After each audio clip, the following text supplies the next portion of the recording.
In the year of our Lord 2025, a clear indicator that you do not possess the discernment of the Holy Spirit is if you desire to purchase a Labubu.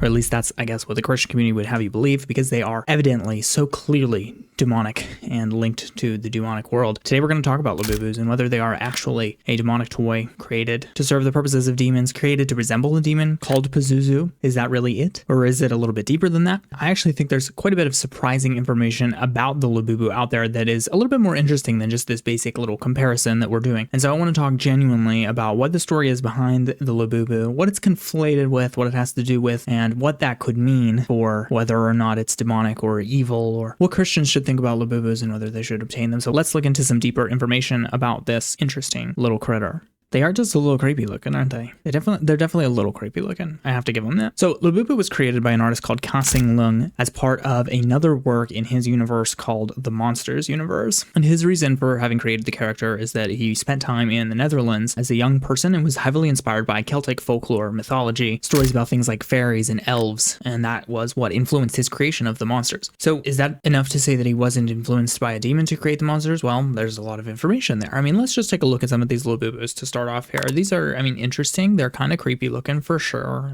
Some of them, you could see how people might think that they're a little bit cute, but some of the art and some of the things that have been done with them are definitely a little bit more sketchy, I feel like, when you look at it. Some of these pictures here, the Labubu's got wings. It's looking a little bit more demonic, kind of in that area. Here's some ones making some cross poses or just T-posing, use your discernment, whatever you think of that. And then the big thing is that everybody talks about the similarity to Pazuzu. So we're going to get into that in a little bit. And the first thing I want to do is we're just going to look at the basic information about this Labubu and just see if there's anything that's actually in here, if there's anything actually in its information that's sketchy or creepy or related to anything demonic before we get into the whole Pazuzu thing. So first thing, if you're just looking through the Wikipedia page, you can find, I think, a couple of really interesting pieces of information. One of them is that it was used at this 9 Emperor Gods festival last year related to Singapore's Ling Lian Bao Tian Temple. They collaborated with the toy elements to attract younger generations to these traditional religious practices. So these Labubu figures were dressed as devotees in white clothes, white hats, and yellow sashes and participate throughout the festivities.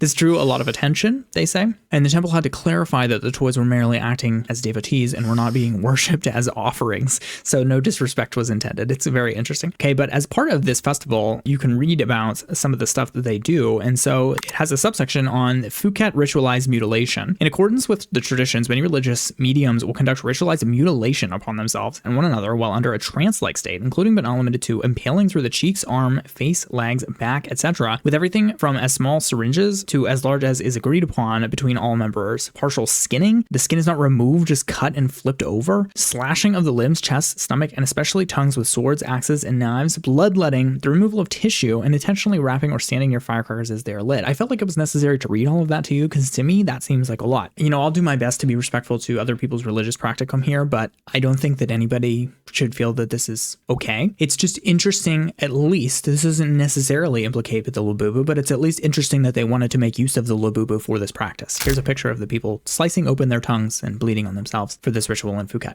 Whatever you say. Also related to this festival and to this religion is this expression masong, who are people who invite the spirits of gods to possess their bodies. Masong is the word for horse in Thai, and the name masong refers to how the spirits of the gods use the bodies of these people as a vehicle, as one who rides a horse. That's very interesting. So we have these ideas of like self-mutilation, body harm, rituals, and possession in this festival that they chose to use the Labubu for, and it striked up a lot of controversy. So to me, that's at least interesting to start. Some other interesting controversy that you can find about the Labubu right away was that in July of this year, authorities in the Kurdistan region of Iraq announced that they had banned the sale of the doll due to claims that it had resulted in behavioral problems in children. Authorities also seized at least 4,000 dolls in the Erbil area following media reports of the dolls containing demonic spirits. So they're taking this very legit over in Iraq's Kurdistan region. And they didn't do this for just no reason either. They have some references here. And according to this article, one psychological consultant described the doll as carrying poison in honey, referring to the fact that its appearance combines innocence with mystery and cunning features, which could lead to confusion in a child's concepts. So the idea is that the Labubu, by being both smiley and evil and mischievous, is confusing to children, which kind of, yeah, like that makes sense.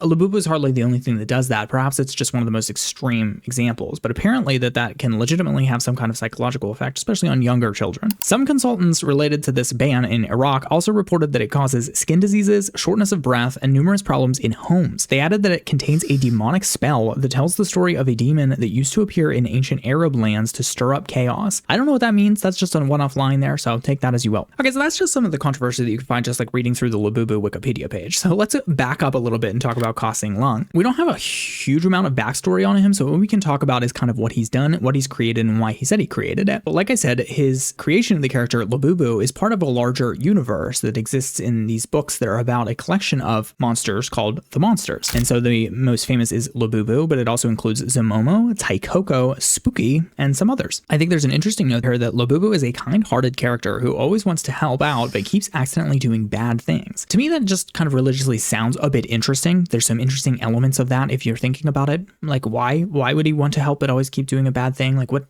kind of lesson does that teach children? This idea of like mischievous spirits. And we're going to get into this idea of kind of like trickster spirits because I think that has a little bit to do with it. Let's look at some more information about these other characters. Zamomo is the tail-switching leader of the Labubu elves. Taikoko is a vegetarian skeleton who subverts spooky cliches. Spooky is a moonlit snow doll, equal parts eerie and endearing. And Pedo is a mouse-eared dreamer, starring in Pedo and the Girl. That's the name of the story that he appears in. Here's some pictures of them. You can see each of them there. We're going to talk a little bit about Puca. This is Puca here. He looks like a goat, which I think is at very least interesting. And knowing that his work is based off of Celtic mythology, I did some digging on that, and we were able to find this information on the Puca, which has counterparts throughout Celtic and Germanic cultures of Northwest Europe. In the Scandinavian languages, we find, according to the OED, that Puki was a mischievous demon, the devil, a puke devil, or a mischievous person, or an evil spirit, or a devil, or a goblin, which is quite a lot of interesting things about this here Puca. In the Chanel Islands, the Puke were said to be fairies who lived near ancient stones. Here is a picture of the story of Puca. This was posted on Kasing Lung's Instagram page. I just think it's interesting that it makes use of a pentagram and or a Star of David as part of the symbolism there. I'm not sure exactly what that corresponds to, but the use of symbols is always interesting when we're talking about something that could be demonic. While I was looking into Puca, I also found some more interesting pictures for you that I just felt like doesn't necessarily clarify anything, but in this picture, you can see some of his elements of the bad mixed with good. Like, you have these cute characters, but many of them have their hair shaped into things like devil horns and witches' hats, which are a little bit specific to me. Here's a page that might be from the Puca story, but it's not entirely clear because it's very hard to find the original material for his books and the stories of the monsters, so you have to kind of just reference as you go. But in this particular example, you can see that Labubu and it looks like Puca and the skull guy, Taikoko, go to see the Master of Magic, which I just thought was really interesting. Obviously, to us Christians, we consider magic kind of demonic. I'm going to have a separate video on that topic, which is sort of interesting, but I just felt like looking at this is a little disturbing, like at the very least. Like, this just doesn't look like a kid's story to me. This Master of Magic is looking real creepy to me, and then everything in the background has like demon-shaped horns, or kind of fairy-shaped horns based on Celtic mythology, which we're going to talk about a little bit more, as I said. So going just from these creepy pictures, going just from this Wikipedia article, now let's talk about Pazuzu. This is the famous post that we see everywhere. They got y'all good. I read somewhere that the Labubu doll is associated with the demon Pazuzu, an ancient demon of Mesopotamia and Babylon mythology. So this is a bit interesting because, first of all, I feel like there's a couple of big things worth mentioning, which is that the Pazuzu in this picture is not the actual Pazuzu. This picture just appears to be like AI generated. Like, if you look up Pazuzu, this picture has absolutely nothing to do with Pazuzu. It was only created for this Labubu post. And they have this idea that Pazuzu is this ancient demon that smiles, like a smiling demon, but that's not at all. It has absolutely nothing to do with Pazuzu. So at least that part is wrong. You can see this commenter who said, not even from the same mythology, Labubu is based on European myth, while Pazuzu is a Babylonian. That's correct, but see my prior video on the pagan gods and the fallen angels, where my point that I'm making essentially is that all pagan religions share a lot of commonality, and I'm going to be making a future upcoming video that goes into a bit more detail on that. So it doesn't necessarily disqualify it as being demonic just because they appear to come from, because he's inspired by Celtic European myths, whereas Pazuzu is a Babylonian demon. We're going to talk about how those things appear to flow into each other very heavily. However, more interestingly, before we completely throw Pazuzu to the curb, because of course it does sound a little bit like Labubu, so you can't blame people for like looking for demons that sounded like Labubu and coming up with Pazuzu. However, if you read into Pazuzu in a bit more detail, what you'll find that I think is a little bit closer to Labubu and interesting is that there is this enemy of Pazuzu, this other demon that is called Lamashtu or Lamashtu. So I think that sounds a little bit more scary. Like, both Pazuzu and Lamashtu sound a little bit like Labubu, interestingly enough. But if you read about Lamashtu, the baby snatching Lamashtu was attested as both a subject of and an antagonist to Pazuzu. It is theorized that Pazuzu could have been created specifically as a counter to her. Initially, she existed as an independent demoness with no distinct connection to other demons. Pazuzu, a god or demon, was invoked to protect birthing mothers and infants against Lamashtu's malevolence, usually on amulets and statues. Although Pazuzu was said to be bringer of famine and drought, he was also invoked against evil for protection and against plague, but he was primarily and popularly invoked against his fierce, malicious rival Lamashtu. This incantation against Lamashtu shows that he is invoked against the daughter of heaven who tortures babies. This is, to me, just a little bit interesting if we conflate Labubu instead with Lamashtu and then Pazuzu and have kind of them both conflated with one another, because Lamashtu, if that is representative of Labubu, these names, man, Pazuzu could be conflated with Zomomo, which I think sounds more similar. So just think we have Labubu and Zomomo, who's kind of like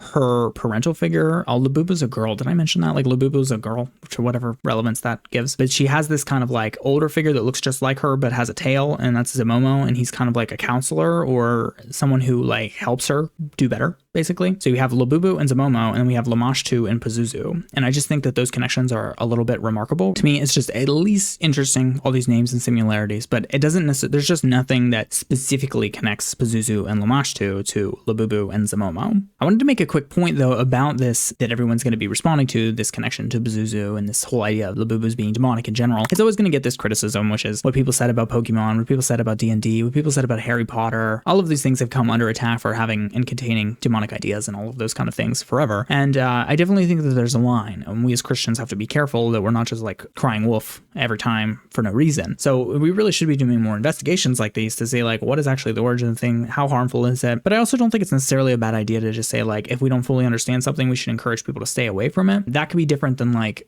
telling your kids to stay away from that. They're not allowed to have their own Labubus versus like condemning everyone who has a Labubu and saying that they don't have the Holy Spirit. Wait, did I do that? The point being, we can't jump to conclusions. We have to look into it just a little bit deeper. If Labubu is not necessarily based off of Pazuzu or any kind of demonic entity that we found, what is he based off? As we said, he was inspired by Celtic mythology, and he said clearly that he based the idea off of elves and fairies in Celtic mythology, which are conflated creatures that are kind of trickster creatures in the woods. So let's just do a quick backdrop on elves and fairies and see what we can find about that. If you just look into the history of elves, Celtic style, not like Lord of the Rings elves, you can see that it had lots of affiliation with things like pagan gods. Sometimes it seems to refer more to groups of people, and at the point in time where we're translating Latin into English, it was used in place of the Latin word for nymph, which has a lot of kind of influence on where it comes from. So it has a lot to do with kind of this feminine idea of elf beautiful, as it says here. And it compares it to biblical characters like Sarah and Judith, which is really interesting. In Middle English and early modern Scottish evidence, while still appearing as causes of harm and danger, elves appear clearly as human-like beings. They become associated with medieval chivalric romance traditions of fairies, and particularly the idea of a fairy queen. A propensity to seduce or rape people becomes increasingly prominent in the source material. Around the 15th century, evidence starts to appear for the belief that elves might steal human babies and replace them with changelings. That's at least weird too. Every time we go down a rabbit hole about this, you get into this kind of idea of targeting children. So Lamashtu is targeting babies, elves are targeting babies, and is Labubu targeting babies? It's causing problems with kids and babies. I mean, that was why it was banned in Iraq. So there just seems to be a lot of stuff going on here with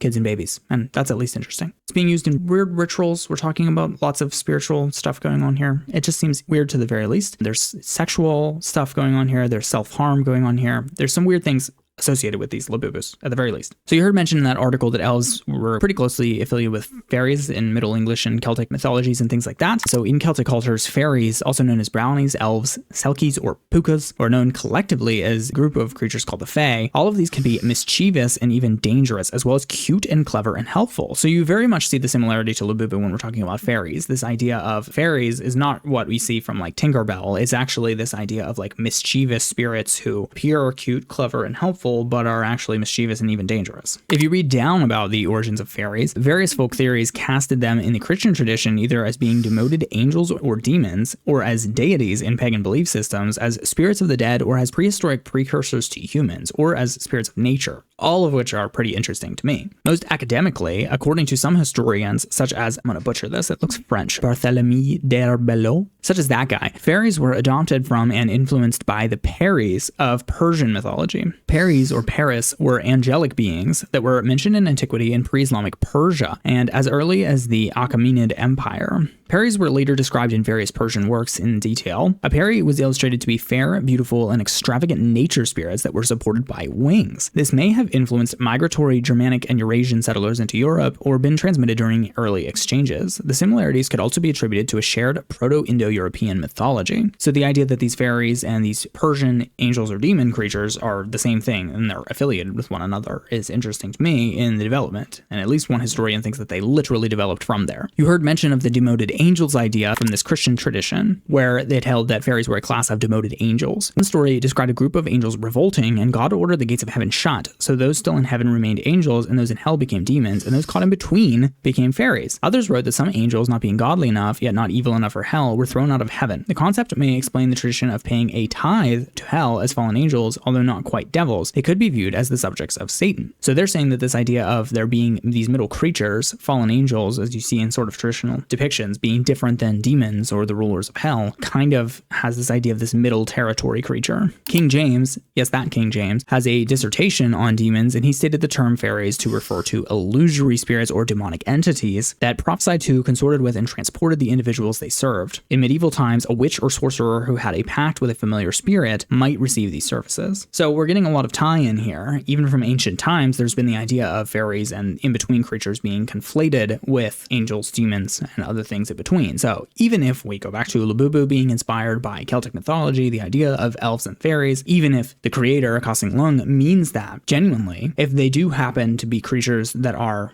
by their very nature based off of something that we would consider evil in the Christian tradition, then it would still be demonic, if that makes sense. Furthermore, a recorded Christian belief of the 17th century cast all fairies as simply demons. And this perspective apparently grew more popular with the rise of Puritanism in the Reformed Church. They give this example of a hobgoblin, which was originally this mythological household spirit, which became classified as a wicked goblin. Dealing with fairies was considered a form of witchcraft and was punished as such by the Puritans. They give this example of in William Shakespeare's Midsummer Night's Dream, the king of the fairies states that neither he nor his court fears the church bells, which the author and Christian apologist C.S. Lewis cast as a politic disassociation from fairies. C.S. Lewis makes it clear that he himself does not consider fairies to be demons in his chapter on the topic, where he calls them the longevi, which is the long livers, from his chapter in The Discarded Image. Just because I love C.S. Lewis, and he also is sort of a authoritative figure when it comes to ideas of mythology and things like that, which he was a student of and incorporated greatly into his works like the Chronicles of Narnia. If we look a little bit into that passage, in which he refers to them as the longevi in a book called The Discarded Image, he said he avoids the term fairies because it's tarnished by pantomime and bad children's books with worse illustrations, which is a bit interesting. He takes this term longevi from Martianus Capella, a Neoplatonic philosopher, who mentions that dancing companies of longevi would haunt woods, glades, and groves, and lakes, and springs, and brooks, whose names are pawns, fauns, satyrs, sylvans, and nymphs. So we have more of a kind of mythological tie-in there, and going back to that nymphs term that we mentioned earlier. C.S. Lewis suggests that the medieval mind understood them to be inhabitants of a kind of middle realm between the physical and spiritual regions, which relates back to what we said earlier. Lewis posits 4 theories about them, sort of mentioned in the article that we looked at earlier. First, that they are this third rational species distinct from angels and men, quoting a 17th century writer that their nature is middle between heaven and hell, and they reign in a third kingdom, having no other judgment or doom to expect forever. This is sort of the idea of trapped spirits, the trapped spirits of the Nephilim, which in the tradition of people like Heiser that we've talked about on the channel, you would have demons essentially just being these trapped spirits in a third space between heaven and hell. They have nowhere that their spirits belong. So that's always kind of been a traditional idea. Lewis further breaks them down into these ideas of nymphs, sylphi, nomi, and salamandre or volcani, which is a little bit deeper than we're going in this category, but that gives you things like nomi, which are related to gnomes, which are like dwarves. There's another medieval writer that he mentions that says the longevi are demoted angels, a band of spirits who did not totally join with Satan's rebellion, but who were antagonistic to the Almighty's reign. They were assigned to a middle realm, a half-existence between angels and men, to be relegated to Inferno on Doomsday. A third theory is that the longevi are dead, ghostly spirits. On death, it was supposed that those who did not go to heaven or hell may end up in fair elfland, which is sort of interesting. And the final opinion is that the longevi are simply demons, which would be the idea at risk today, I would say. This is the prevailing view from the 17th century onwards with those Puritans that we mentioned in relation to the Protestant Reformation and the subsequent rationalism of the Enlightenment. It seems to be sort of a more logical approach that all of these things could fall together, and I think the supernatural world that I mentioned earlier, that if we look into what the Bible says about it a little bit more specifically, then coming up with this idea of what actually would these middle creatures be, and if these middle creatures are to be affiliated with things like elves and fairies, and that's on which Labubu is based, then is Labubu based on a creature that is actually demonic, or at least a fallen angel or some sort of hellbound entity of some sort? The answer seems to be possibly yes. A few other denotations from early church fathers could be seen, but it's important that universally Christians have been negative or skeptical regarding creatures like fairies or nature spirits. Some of them have said some things ambiguously about them in positive terms, and there's this example listed from Origen, who says in the year 248, "We also indeed maintain, with regard not only to the fruits of the earth, but to every flowing stream and every breath of air that the ground brings forth, those things which are said to grow up naturally.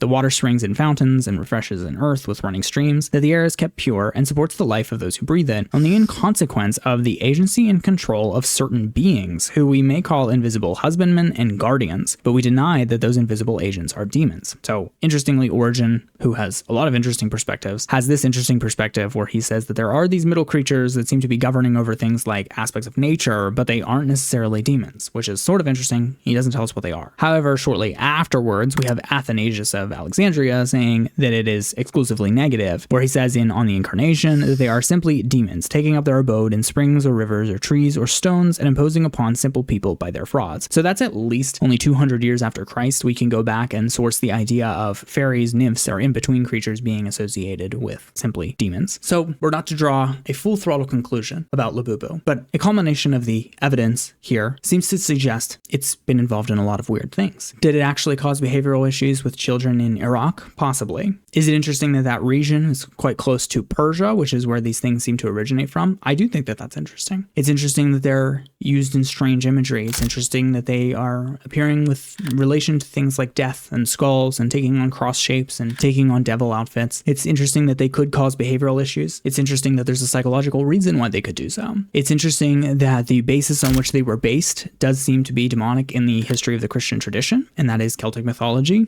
If mythologies are to be taken seriously, then they are seriously part of a tradition that is not Christian. And so could your child have of any kind of fairy or any kind of being from mythology as a toy in their house? I don't know. Is it possible that Labubu is directly infused with a demonic entity? It's always possible, but it's hard to say precisely and for certain. Is it weird that these rituals of possession and riding and body mutilation and sexual traditions decided to use Labubu as a toy to promote these rituals? I think that that's weird. What does Labubu have to do with these things? It's not exactly clear. It's not exactly clear whether that's the creator's fault and whether that is a result of Labubu being the way that Labubu is. So there's a lot of in between. There's a lot of things that you could say, but here's the actual details. This is what I'm giving you, the information to make an informed decision about Labubu, if you so choose. It's at least an interesting creature. I don't think I would purchase a Labubu, not least of which is just because they look creepy. Perhaps it all just really breaks down to that, which is that there's some creepy looking creatures. If you enjoyed this video, please consider sticking around with the channel. This has been Creed's Questions, and I am thrilled to have had you. I ask that you would please leave a comment, like on this video. Let me know if this is something that interests you, more topics like this. If you think there's a deeper bit to it that we need to go further. And if you're interested in more of a history of how these mythologies and all of these kind of practices relate, then you should definitely stick around, because I have some interesting content coming up on the channel soon where I'm going to be discussing these things in detail in much of a similar fashion, where we're talking about ancient ideas of the occult and mythology and how these things go back further than people think and how they are all connected, and you can't split them up and say, oh, that's Babylonian and that's Greek mythology, because in fact they're conflated a lot more closely than you might think. So if that sounds interesting to you, stick around with the channel. Again, this has been Creed's Questions, and I thank you so much for watching.